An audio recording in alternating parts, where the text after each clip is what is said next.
Become English champion YouTube channel पर आप सबका एक बार फिर से स्वागत है। माय नेम इज़ अंकुश और आज हम रीड करेंगे क्रिकेट से रिलेटेड एक न्यूज़ और इम्प्रूव करेंगे अपनी इंग्लिश ग्रामर को और वोकैबुलरी को। तो शुरू करते हैं वीडियो को हमारी मेन हेडलाइन के साथ। ये हमारा न्यूज़पेपर है द हिंदू। तो सबसे पहले लिखा हुआ है शमी स्टिल यानी कि शमी अभी भी, नॉट यानी कि नहीं, एट हिज पीक अपने चरम पर। तो मतलब शमी अभी भी अपने चरम पर नहीं है यानी कि टॉप पर नहीं है। तो हिंदी में पीक को बोलते हैं चरम, सिंपल भाषा में कह सकते हो टॉप या फिर पिनैकल या पैरामाउंट। ठीक है, तो शमी अभी भी अपने टॉप लेवल पर नहीं है, पीक पर नहीं है। बट लेकिन अ नोटवर्दी, नोटवर्दी होता है जैसे नोट से ही पता चल रहा है जिसको हम नोट करते हैं, वर्दी मतलब लायक। तो नोट करने लायक या फिर हिंदी में बोलते हैं उल्लेखनीय परफॉर्मेंस। ठीक है, कह रहे हैं कि शमी अभी भी अपने चरम पर नहीं है लेकिन परफॉर्मेंस यानी कि प्रदर्शन कैसा है, नोट करने लायक। क्लियर। तो दो वर्ड आपने यहाँ पे सीख लिए, एक है पीक जैसे पीक परफॉर्मेंस बोलते हैं और दूसरे इसके सिनोनिम्स हो सकते हैं पैरामाउंट। ठीक है, सिंपल भाषा में बोलना है तो टॉप या फिर पिनैकल। और दूसरा वर्ड आप याद कर सकते हैं नोट वर्दी। जैसे कई बार हम बोलते हैं यू आर नॉट वर्दी, ठीक है, तो मतलब लायक नहीं हो किसी भी चीज़ के लिए। तो उम्मीद करता हूँ ये तो आपको क्लियर हो गया, एकदम सिंपल था। तो अब पढ़ते हैं मेन न्यूज़। और इंग्लिश आपको पता ही है, मैं ऑलरेडी सिखा चुका हूँ कंप्लीट इंग्लिश। उसी के बाद हमने ये सब पढ़ना शुरू किया है क्योंकि जब तक आपको रूल्स, ग्रामर, जितने भी कॉन्सेप्ट्स हैं वो नहीं आते होंगे फिर आपको मुश्किल लगेगा इंग्लिश को सीखना। सारे रूल अच्छे से सीख लो, उसके बाद ये सब पढ़ना शुरू करोगे तो आपको सब कुछ ईजिली समझ में आएगा। ठीक है, तो अगर इंग्लिश सीखना है तो आप मेरा ऐप डाउनलोड कर सकते हैं। ऐप का नाम बिकम इंग्लिश चैम्पियन। उसमें मेरा 1 ईयर का कोर्स है जिसमें 500+ वीडियोज़ हैं स्टेप बाय स्टेप, बेसिक से लेकर एडवांस लेवल तक। तो कंप्लीट कोर्स है, ठीक है, तो देख लेना। तो अभी देखते हैं आगे हमारी न्यूज़ को। ये है इंदौर से। फर्स्ट पैराग्राफ है मोहम्मद शामीज़ परफॉर्मेंस। तो ये मोहम्मद शमी बोलते हैं या शामी बोलते हैं, मुझे नहीं पता, मैं क्रिकेट नहीं देखता, तो समझ लेना अपने आप। तो मोहम्मद शामीज़ यहाँ पे लगा हुआ है अपोस्ट्रोफ एस। तो इनकी जो परफॉर्मेंस है, इनका जो प्रदर्शन है, on his much anticipated return. अब पहले इसको समझ लो, रिटर्न जानते हो वापसी। यहाँ पे लिखा हुआ है मच और यहाँ लिखा है एंटिसिपेटेड। तो मच एंटिसिपेटेड हमारा जो है ये एक एडजेक्टिव का काम कर रहा है। एंटिसिपेट का मतलब होता है प्रिडिक्ट करना या फिर पूर्वानुमान लगाना, मतलब पहले से कुछ अनुमान लगाना। और मच एंटिसिपेटेड तो इसका मतलब हो जाएगा जिसका बहुत ज़्यादा या बेसब्री से इंतज़ार था, जिसका अंदाज़ा लगाया जा रहा था, जिसका इसको आप हिंदी में एग्जैक्ट बोल सकते हैं बहु प्रतीक्षित। ठीक है, प्रतीक्षा से बना प्रतीक्षित और मच मतलब बहु। तो जिसका मतलब काफ़ी बेसब्री से इंतज़ार किया जा रहा था रिटर्न का उनकी। तो कह रहे हैं कि मोहम्मद शामी की जो परफॉर्मेंस है उनके बहु प्रतीक्षित रिटर्न पर, ठीक है, उनके लौटने पर, आफ्टर अ ईयर, 1 साल के बाद, मे हैव प्लीज्ड तो इसने खुश किया होगा। यहाँ पे देखिए लगा हुआ है मे हैव। यहाँ पे प्लीज्ड वर्ब की थर्ड फॉर्म, प्लीज होता है खुश करना। और ये जो ऊपर है मोहम्मद शामीज़ परफॉर्मेंस, ये काम कर रहा है ऑब्जेक्ट का। अब यहाँ पे रूल कौन सा यूज़ हुआ, पहले तो देखो मोहम्मद शामीज़ परफॉर्मेंस जो ये है ऑब्जेक्ट हो गया कि इनकी परफॉर्मेंस जो है, तो मे हैव, उसके बाद थर्ड फॉर्म प्लीज्ड, तो इसने खुश किया होगा, परफॉर्मेंस ने खुश किया होगा। किसको? इंडियन क्रिकेट लवर्स को। यहाँ तक क्लियर हो गया। और ये जो है on his much anticipated return after year out, तो इसको आप लवर्स के बाद भी लिख सकते हैं। और अगर थोड़ा एम्फेसाइज करना चाहते हैं, जोर देना चाहते हैं बात पर, तो आप पहले लगा सकते हैं it is up to you. ठीक है, तो क्रिकेट इंडियन क्रिकेट लवर्स को खुश किया होगा। ये हमारा लेसन होता है may have, must have, might have का, जो हमने किया था वर्कबुक पार्ट 1 में लेसन नंबर 21-22 के आसपास, देख लीजिएगा। आगे लिखा है बट लेकिन द पेस एस, एस का मतलब होता है हुकुम का इक्का और पेस मतलब तेज। जो ये तेज़ गेंदबाज है, यहाँ पेस एस का मतलब है तेज़ गेंदबाज, ठीक है। एस क्यों बोला है, क्योंकि ये मतलब इंडिया के लिए हुकुम का इक्का है। तो कह रहे हैं द पेस एस, ये जो तेज़ गेंदबाज है, मे नीड, तो इनको ज़रूरत हो सकती है। जब हम संभावना की बात करते हैं तो लगाते हैं मे। नीड एक वर्ब है जिसका मतलब ज़रूरत होना, तो मे नीड मतलब ज़रूरत हो सकती है। सम मोर टाइम, कुछ और समय की। To get on top of his game, मतलब अपने गेम के टॉप पर आने के लिए। यहाँ पर गेट ऑन का मतलब गेट ऑन का मतलब होता है रीच, ठीक है, पहुँचना। तो ये याद रखिएगा। तो gate on top of his game यानी कि reach top of his game, अपने गेम के टॉप पर पहुँचने के लिए कुछ और समय की ज़रूरत हो सकती है। तो मैंने आपको पूरा एक्सप्लेन कर दिया, उम्मीद करता हूँ सारा समझ में आया होगा। यहाँ पे मे मोडाल वर्ब, ऊपर मे हैव मोडाल वर्ब, जो बताता है संभावना को। गेट ऑन का मतलब होता है रीच, ये भी मैंने आपको सिखाया हुआ है फ्रेजल वर्ब्स के अंदर। और एस वैसे बोलते हैं हुकुम के इक्के को, यहाँ पे पेस एस का मतलब हो गया तेज़ गेंदबाज। और ऊपर वर्ड आया था मच एंटिसिपेटेड, यानी कि बहुप्रतीक्षित, जिसका बहुत बेसब्री से इंतज़ार किया जा रहा था, प्रिडिक्ट किया जा रहा था, जिसका, उस वापसी की बात हो रही है, रिटर्न की, ठीक है। Now next paragraph, the way, कह रहे हैं जिस तरह से शमी परफॉर्म्ड, तो जिस तरह से शमी ने प्रदर्शन किया। शमी यहाँ सब्जेक्ट है, परफॉर्म्ड ये वर्ब की सेकंड फॉर्म, तो पास्ट इंडेफिनिट टेंस। तो जिस तरह से शमी ने प्रदर्शन किया इन द रणजी ट्रॉफी में, रणजी ट्रॉफी के मैच में। और लोकेशन बता दिया एट लगाकर, कहाँ हुआ था, at the Holkar stadium here, मतलब यहाँ होलकर स्टेडियम में। तो जिस तरह से शमी की परफॉर्मेंस रही रणजी ट्रॉफी मैच में होलकर स्टेडियम में यहाँ पर। एंड और कंट्रीब्यूटेड, और जो योगदान दिया, ठीक है, जिस तरह से योगदान दिया। विद बोथ, दोनों के साथ, किसके साथ, बैट एंड बॉल, यानी कि बल्लेबाजी में भी और मतलब गेंदबाजी में भी और बल्लेबाजी में भी, दोनों में। और किसमें, इन बंगाल्स थ्रिलिंग 11 रन विन, जो बंगाल की रोमांचक, थ्रिलिंग एक एडजेक्टिव है जिसका मतलब है रोमांचक, तो बंगाल की जो रोमांचक 11 रन की जीत है, तो उसमें जो योगदान दिया और जो परफॉर्मेंस दिखाई, ठीक है। और विन किसके अगेंस्ट, ओवर मध्य प्रदेश, तो मध्य प्रदेश के खिलाफ, ठीक है। तो वो जो वे है वो क्या है, इज़ कमेंडेबल, वो काबिल तारीफ है, वो सराहनीय है, ठीक है। सराहनीय होता है, कमेंडेबल जो तारीफ करने लायक हो। अब अगर आप यहाँ ध्यान से देखें, हम कह रहे हैं द वे, ये हो गया सब्जेक्ट, इसकी हेल्पिंग वर्ब है इज़ कमेंडेबल, कमेंडेबल है एक adjective. The way is commendable, मतलब वो तरीका क्या है, काबिल तारीफ है, कमेंडेबल है।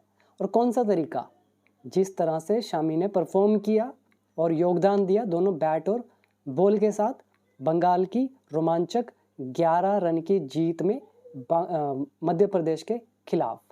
क्लियर। तो मैंने आपको पूरा एक्सप्लेन कर दिया, एक एक चीज़ को एक्सप्लेन कर रहा हूँ। इसमें आपको तभी समझ में आएगा हर चीज़ अगर रूल आते होंगे, अदरवाइज मुश्किल होगा। तो यहाँ पे वर्ड याद कीजिए, थ्रिलिंग रोमांचक, कंट्रीब्यूट यानी कि योगदान देना, और इसमें खास कुछ नहीं है। बाकी मैंने कमेंडेबल बता दिया आपको, काबिल तारीफ।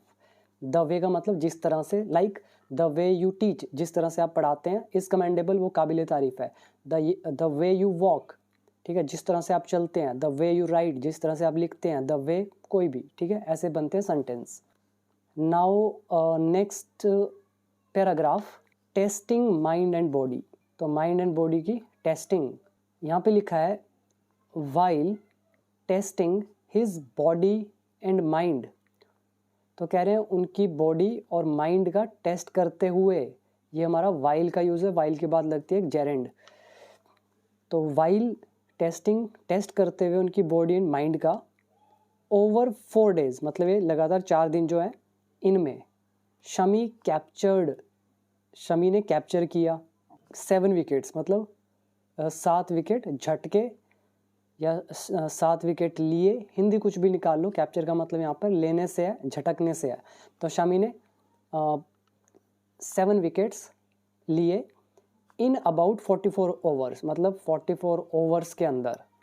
एंड और प्लेड, और खेला, अ क्रूशियल नोक, क्रूशियल मतलब महत्वपूर्ण, नोक मतलब पारी, एक महत्वपूर्ण पारी खेली ऑफ 37 रन्स की। क्लियर, सब कुछ एकदम इजीली समझ में आया होगा। तो यहाँ पर शमी सब्जेक्ट है, कैप्चर्ड यहाँ पे वर्ब की सेकंड फॉर्म है, तो पास्ट इंडेफिनिट टेंस। और वाइल ये हमने किया था वर्कबुक पार्ट 3 के अंदर, जो आई थिंक दूसरा लेसन होगा उसका, 119 या 120वां लेसन का, काफ़ी सेंटेंस थे, वो आप देख लीजिएगा अगर वाइल का यूज़ नहीं पता। तो क्लियर हो गया। वाइल के दो मतलब होते हैं, एक जबकि के लिए और एक कुछ करते समय। तो टेस्ट करते समय अपनी बॉडी एंड माइंड का 4 दिनों में शमी ने कैप्चर किए 7 विकेट्स लगभग 44 ओवर्स में और खेला एक महत्वपूर्ण पारी 37 रन की। अब है next, as far as his bowling is concerned.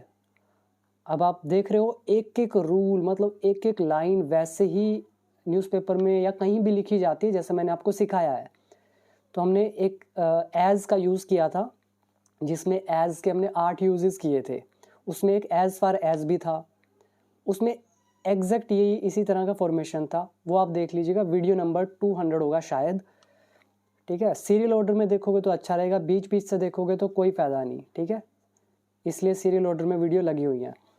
As far as his bowling is concerned, इसका मतलब हो गया जहाँ तक कि उनकी बॉलिंग का सवाल है। ठीक है, एग्जैक्ट हिंदी बता रहा हूँ। तो एज फार एज इज जहाँ तक कि, फिर हम यहाँ पे कुछ लिखते हैं और फिर हम लिखते हैं इज कंसर्न्ड, इसका मतलब है सवाल है। तो जहाँ तक उनकी बॉलिंग का सवाल है, शमी गोट ओवर। गेट ओवर एक फ्रेजल वर्ब होती है जिसका मतलब होता है पार पाना या काबू करना। तो जहाँ तक उनकी बॉलिंग का सवाल है, तो शमी ने पार पाया या काबू पाया, किस पर? हिज सेल्फ डाउट्स, उनके आत्मसंदेह पर, जो उनको डाउट थे खुद पर, तो उस चीज़ पर गॉट ओवर किया। गेट का सेकंड फॉर्म गॉट, तो उस पर काबू पाया। ऑन डे 1 पहले दिन, एंड और ग्रू इन कॉन्फिडेंस, और कॉन्फिडेंस बढ़ाया। ग्रो का सेकंड फॉर्म ग्रू, कॉन्फिडेंस बढ़ाया ऑन डे 2 दूसरे दिन में। क्लियर हो गया। इसके बाद अगला सेंटेंस है, he tried out a few things, उसने कुछ चीज़ें ट्राई की। ऑन डे 3 तीसरे दिन, एंड और पुश्ड हिमसेल्फ, और खुद को धकेला, यानी कि खुद को और ज़्यादा आगे बढ़ाया। व्हेन नीडिड, जब ज़रूरत थी। ऑन डे 4 चौथे दिन। ठीक है, तो यहाँ पे व्हेन नीडिड का मतलब है जब ज़रूरत थी। तो पूरा मतलब निकालेंगे। जहाँ तक बॉलिंग का सवाल है, तो शमी ने अपने आत्मसंदेह पर पहले दिन काबू पाया और दूसरे दिन अपने कॉन्फिडेंस में इजाफा किया। उसने कुछ चीज़ें ट्राई करी तीसरे दिन, और खुद को धकेला, आगे बढ़ाया जब ज़रूरत थी चौथे दिन। यहाँ पे वर्ड याद कर लें, गेट ओवर, काबू पाना, पार पाना। नेक्स्ट याद कर सकते हैं, ग्रो इन कॉन्फिडेंस, कॉन्फिडेंस बढ़ाना, सेकंड फॉर्म होगी ग्रू। फिर ट्राई आउट, ये तो सिंपल है। और व्हेन नीडिड, जब ज़रूरत थी, या जब, ये डिपेंड करता है इसकी हिंदी। अगर इससे पहले वाला सेंटेंस मतलब इसके साथ वाला सेंटेंस अगर प्रेजेंट में है और लिखा है व्हेन नीडिड, इसका मतलब होगा जब ज़रूरत है। फ्यूचर में हो तो इसका मतलब निकालेंगे जब ज़रूरत होगी। अब पास्ट लिखा हुआ है ही ट्राइड, तो इसका मतलब निकालेंगे जब ज़रूरत थी। So it depends upon the situation. Now next है, अमंग हिज 7 विकेट्स, कह रहे हैं उनकी जो 7 विकेट्स थी उसमें से। अमंग बताता है जब दो से ज़्यादा चीज़ के बीच से बात हो। अमंग प्रेपोजिशन है, तो उनकी 7 विकेट में से the 34-year-old claimed 3 proper batters, मतलब जो प्रॉपर बैटर्स थे, मतलब बैटिंग करने वाले ही, तो उनको क्लेम किया, यानी कि उनका विकेट लिया। ऐसे क्लेम का मतलब होता है दावा करना, और क्लेम का यहाँ क्रिकेट में मतलब हो जाता है, मतलब उनको उनका विकेट कैप्चर किया। ठीक है, 3 प्रॉपर जो बैटर्स थे उनको आउट किया 7 में से, एंड 4 टेल एंडर्स, और 4 टेल एंडर्स को। टेल क्या होती है? पूंछ। मान लो ये एक पूंछ है, यहाँ पहला बैट्समैन आएगा, फिर दूसरा, फिर तीसरा, चौथा, पाँचवा, छठवां, इस तरह से टेल बन गई। तो लास्ट के जो 4 हैं, शायद इनको ही बोलते हैं 4 टेल एंडर्स, मतलब टेल जो एंड हो रही है वो जो लास्ट वाले 4 बैट्समैन है, मतलब जो बॉलर्स होते हैं, बैटिंग करना जिनको नहीं आता, वीक बैटर्स बोल सकते हैं, तो उसी को बोलते हैं टेल एंडर्स। तो ये जो 4 थे इनको आउट किया और 3 प्रॉपर बैट्समैन को आउट किया। क्लियर हुआ? तो क्रिकेट की मुझे उतनी नॉलेज नहीं है, बट फिर भी आपके सामने कोशिश कर रहा हूँ जितना मैं आपको समझा सकूँ। आगे लिखा है, under the watchful eyes of physio Nitin Patel and selector Ajay Ratra. तो 2 लोग हैं, एक तो है फिजियो, कौन, नितिन पटेल, और एक है सेलेक्टर अजय रत्रा। तो यहाँ पे लिखा है under the watchful eyes of, ये पहले याद कर लो इसका मतलब क्या होता है, निगरानी में, ठीक है, उनके अंडर, उनकी निगरानी में। तो फिजियो नितिन पटेल और सेलेक्टर अजय रत्रा की निगरानी में शमी जो है, अब यहाँ पे ये देखिए, ये जो यहाँ से यहाँ तक है इसको अभी बाद में पढ़ते हैं। तो इनकी निगरानी में शमी मोस्टली बोल्ड, तो शमी ने ज़्यादातर गेंदबाजी करी, ठीक है, मोस्टली मतलब ज़्यादातर, बोल्ड मतलब गेंदबाजी करी, इन शॉर्टर स्पेल्स, छोटे छोटे स्पेल्स में। अब स्पेल क्या होता है ये क्रिकेट वाले आपको अच्छे से बता सकते हैं, बट जितना मुझे पता है मैं थोड़ा सा बता देता हूँ। मान लो मैं बॉलिंग कर रहा हूँ, मैंने एक ओवर डाला, मेरे बाद कोई और आया, उसके अगला ऑल्टरनेट जो ओवर होगा वो भी मेरा, फिर कोई और आया, फिर अगला ओवर भी मेरा, तो 3 स्पेल हो गए, फिर कोई और आया, फिर अगला भी मेरा ओवर, तो 4 स्पेल हो गए। मतलब एक एक ओवर छोड़ के जो बॉलिंग होती है लगातार, तो उसको बोला जाता है क्रिकेट में स्पेल, ठीक है। If I am not wrong, exact नहीं पता, देख लीजिएगा, क्रिकेट वाले अच्छा बता सकते हैं। तो इन्होंने बॉलिंग करी शॉर्टर स्पेल्स में, और कितना स्पेल था ये, ऑफ 3-4 ओवर्स, मतलब 3 या 4 लगातार डलते थे ओवर, उसके बाद रुक जाते थे। तो इस तरह से इन्होंने बॉलिंग करी। क्लियर हुआ यहाँ तक? और शमी कौन, इनके बारे में एडिशनल इन्फॉर्मेशन दिखाना है, तो हमने लगा दिया हु रिलेटिव प्रोनाउन। ये शमी कौन है? Who went through a surgery, जिनकी सर्जरी हुई, और किस चीज़ की, ऑन इज एक्किलीज टेंडन, इसको एक्किलीज ही बोलते होंगे, और टेंडन क्या होता है आप वो देख सकते हैं गूगल करके, ठीक है। बॉडी पार्ट्स होते हैं जैसे टेंडन, लिगामेंट, ठीक है, ACL, PCL, MCL जो भी है, ये लिगामेंट्स होते हैं, तो वही चीज़। तो यहाँ पे गो थ्रू मतलब गुजरना, गो थ्रू का हो गया वेंट थ्रू सेकेंड फॉर्म। तो जो भी जिनका सर्जरी हुआ एक्किलीज टेंडन का, एंड और लेटर और बाद में हैड अ स्वोलन नी, और बाद में उनकी जो नी थी वो क्या हो गई थी, स्वोलन मतलब सूज गई थी। तो यहाँ पर हैड अ स्वोलन नी, इसका मतलब हुआ कि उसकी जो नीज है वो सूजी हुई थी। स्वोलन एडजेक्टिव है, नी नाउन है, हैड यहाँ पे पोजेशन दिखा रहा है, पास्ट पोजेशन। तो बाद में मतलब ऑपरेशन के बाद क्या हुआ था, उनकी जो नी थी उसमें सूजन आ गई थी। कब? ड्यूरिंग रिहैब, पुनर्वास के दौरान। रिहैब क्या होता है, मान लो किसी को इंजरी हो गई है घुटने में, तो ऑपरेशन हुआ या एक्सरसाइज करके वो उसी अवस्था में लौट रहा है, पुनर्वास कर रहा है सेम सिचुएशन में जैसे वो पहले थी, उसको बोलता है रिहैब। तो रिहैब के दौरान उनकी नी क्या थी, सूजी हुई थी। तो पूरा मतलब समझ में आया? तो इसका पूरा मतलब क्या निकालेंगे, फिजियो नितिन पटेल और सेलेक्टर अजय रत्रा की निगरानी में शमी जो है, जिनकी सर्जरी हुई एक्किलीज टेंडन की, और बाद में उनका जो नी था वो सूज गया था रिहैब के दौरान, तो उन्होंने बॉलिंग करी शॉर्टर स्पेल्स में। कितना स्पेल था? 3-4 ओवर्स का। क्लियर? तो सारे वर्ड मीनिंग भी याद हो गए होंगे। तो go through a surgery, surgery होना, एक्किलीज टेंडन या इसको एचलीज जो भी बोलते हैं, एक्किलीज ही होगा, तो ये इमेज में देख लेना, पता चल जाएगा। स्वोलन सूजा हुआ एडजेक्टिव है, रिहैब यानी कि पुनर्वास, यानी कि उसी अवस्था में लौटना जिसमें मतलब वही अवस्था जो पहले थी, और स्पेल मतलब बॉलिंग के दौरान मतलब ऑल्टरनेट वे से बॉलिंग करना। अब है नेक्स्ट, हिज लेंथिएस्ट स्पेल, उनका जो सबसे लंबा स्पेल था, ठीक है, लेंथिएस्ट, यहाँ पे देखिए IEST लगा हुआ है, इसका मतलब है सुपरलेटिव डिग्री है, और एक एडजेक्टिव ही होते हैं वो। तो उनका जो सबसे बड़ा स्पेल था वॉज ऑफ 6 ओवर्स, वो 6 ओवर्स का था, और कब था? ऑन द फर्स्ट डे, पहले दिन, ठीक है। 6 ओवर का मतलब है 12 ओवर्स में से 6 उसने लगातार कराए। आगे लिखा है सम ऑफ हिज स्पेल्स, उनके जो कुछ स्पेल्स थे, were followed by a short break. तो मतलब ये हुआ जो उनके कुछ स्पेल्स थे वो थे छोटी छोटी ब्रेक्स के बाद, ठीक है। Followed by a short break मतलब हो गया छोटी छोटी ब्रेक्स के बाद होना। तो क्लियर यहाँ तक। और आगे लिखा है पॉसिबली, संभवतः। और ये क्यों थे, मतलब ये छोटे छोटे शॉर्ट ब्रेक क्यों थे?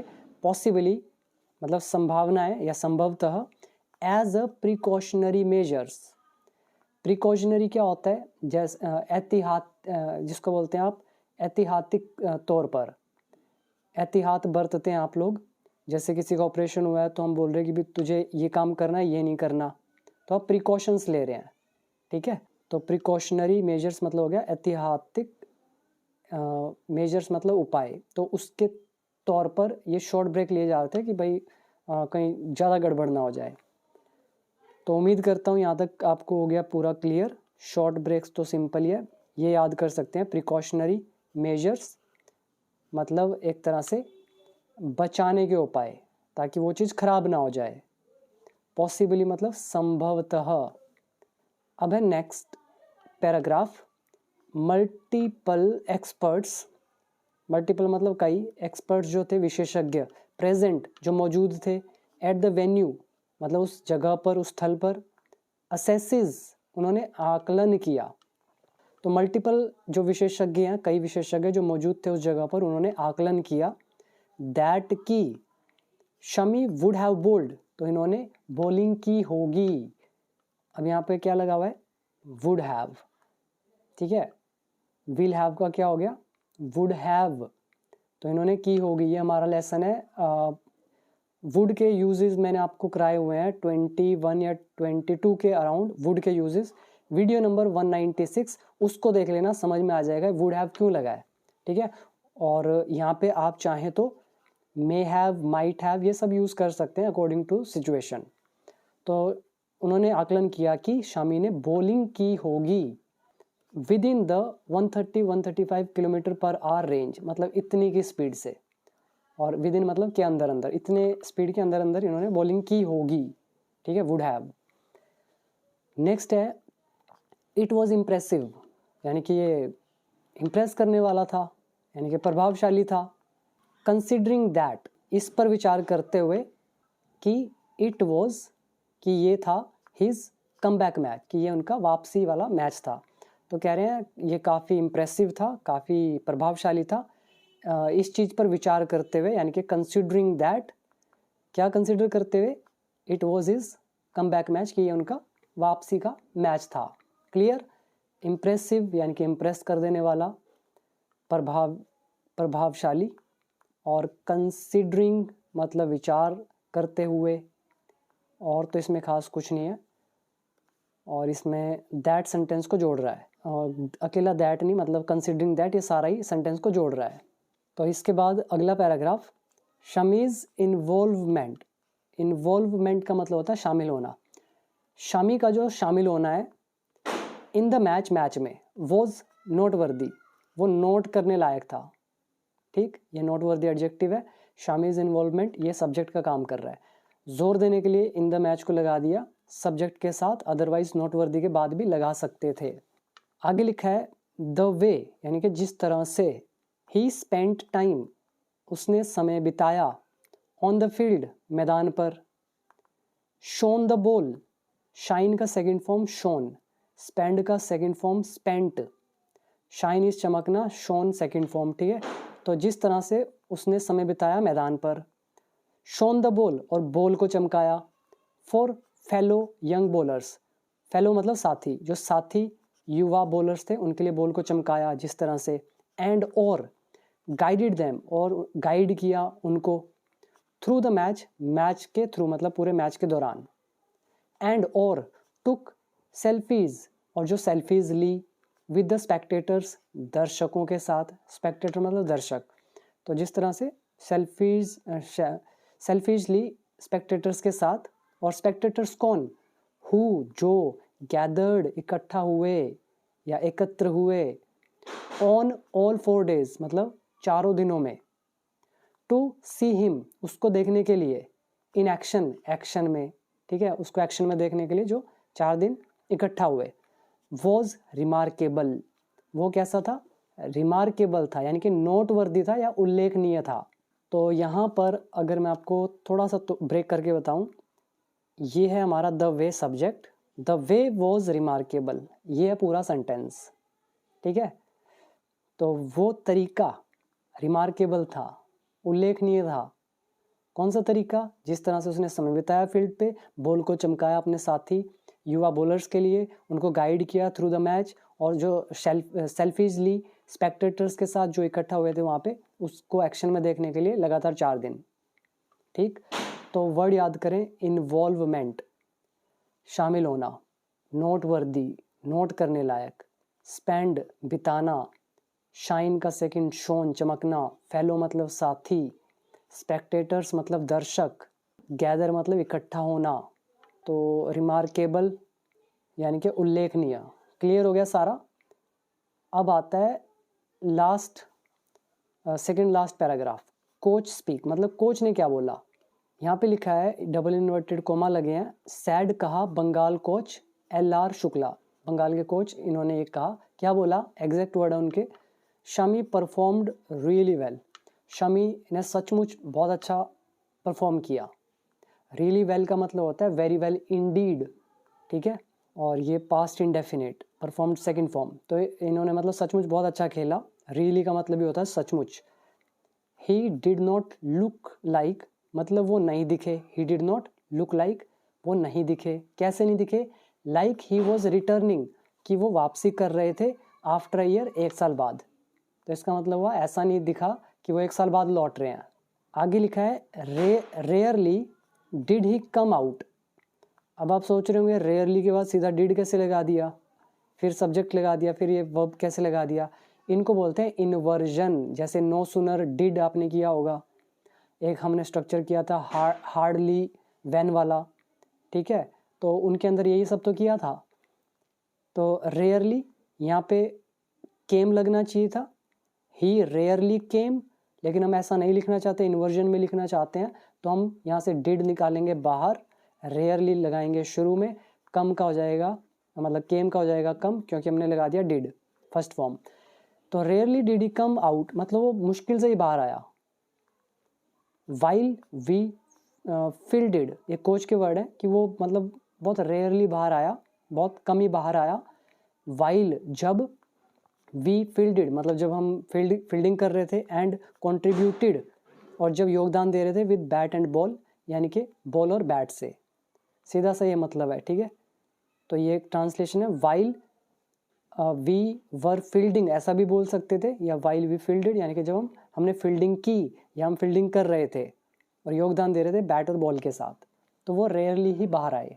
तो ये कहा कोच ने। उम्मीद करता हूँ समझ में आया। अब है हमारा last paragraph, and before this, अगर इंग्लिश सीखना है, याद रखिए, बिना रूल्स के न्यूज़पेपर, स्टोरीज या स्पीकिंग, राइटिंग कुछ भी करोगे नहीं हो पाएगा। रूल्स सबसे पहले, उसके बाद ये सारी चीज़ें। सीखना है तो ज्वाइन कर लीजिएगा मेरा कोर्स, कंप्लीट कोर्स है, बेसिक से एडवांस लेवल तक। ऐप का नाम बिकम इंग्लिश चैंपियन, बाकी डिटेल आपके सामने। अब है लास्ट पैराग्राफ, इवन दो, हालांकि, देखो एग्जैक्ट स्ट्रक्चर्स हैं वैसे के वैसे जैसे सिखाया मैंने। वाइल के यूजेस, एज फार एज के यूजेस, टेंसेज, एडवांस लेवल के जो स्ट्रक्चर्स हैं वो सारे, ठीक है। अब ये इवन दो भी आ गया। इवन दो का मतलब हो जाता है भले ही, भले ही, इवन दो, या फिर हालांकि। शमी का जो ट्रैवलिंग, यात्रा करना है टू ऑस्ट्रेलिया, ऑस्ट्रेलिया में, क्यों, टू टेक पार्ट, हिस्सा लेने के लिए, यानी कि पार्टिसिपेट करने के लिए, किस में, in the border Gavaskar trophy में। लुक्स वो दिखता है, भले ही ये दिखता है, अ रिमोट पॉसिबिलिटी, रिमोट का मतलब होता है दूर का, पॉसिबिलिटी मतलब संभावना, मतलब दूर की संभावना लग रही है कि शायद नहीं जा पाएगा। एट प्रेजेंट मतलब हाल ही में, तो भले ही ऐसा लग रहा हो उनको कि ये तो दूर की संभावना है, फिर भी। द स्पीडस्टर, स्पीडस्टर मतलब तेज गेंदबाज। मे बी इंक्लाइंड, तो फिर भी कह रहे हैं वो तेज गेंदबाज इंक्लाइंड होंगे, मे बी, ठीक है, संभावना, या फिर हो सकते हैं, होंगे या हो सकते हैं। यहाँ पे देखिए बी लगा हुआ है फर्स्ट फॉर्म। इंक्लाइंड है एडजेक्टिव, जिसका मतलब यहाँ पर है झुकाव से, यानी कि इंटरेस्टेड होना। तो ये सारी चीज़ें कि मतलब इस बॉर्डर गावस्कर ट्रॉफी में खेलना मतलब एक दूर की संभावना लगती है एट प्रेजेंट। फिर भी ये जो तेज़ गेंदबाज है ये हो सकते हैं इंटरेस्टेड किसमें, to get some more match practice, मतलब कुछ और मैच प्रैक्टिस करने में, in the Syed Mushtaq Ali trophy, इस ट्रॉफी में। स्टार्टिंग जो शुरू हो रही है ऑन November 23 को, ठीक है। और क्यों, to return to his peak, अपने चरम पर पहुंचने के लिए। क्लियर हुआ सारा, मैंने एक एक चीज़ एक्सप्लेन कर दी पूरे रूल के साथ। ये हमारा स्ट्रक्चर है। इवन दो भी तो होता है, दो, ठीक है। और दो की जगह इवन दो कब लगता है, बिल्कुल क्लियरली वीडियो में बता रखा है, देख लीजिएगा हमारा वीडियोज़ जो है कंजंक्शन वाला, ठीक है। तो इसमें एम्फेसाइज करने के लिए लगाया जाता है इवन दो। और स्पीडस्टर ये तो सिंपल है, याद करने की जरूरत नहीं है। इंक्लाइंड का मतलब होता है झुकाव होने से, इंटरेस्ट होने से। पॉसिबिलिटी मतलब संभावना। रिमोट एडजेक्टिव है जिसका मतलब है दूर का, जैसे रिमोट रिलेटिव दूर के रिश्तेदार, रिमोट एरिया दूर का क्षेत्र। और पीक मतलब चरम। और तो इसमें ऐसा कुछ है नहीं। तो इसी के साथ हमारी वीडियो होती है यहाँ पे कंप्लीट।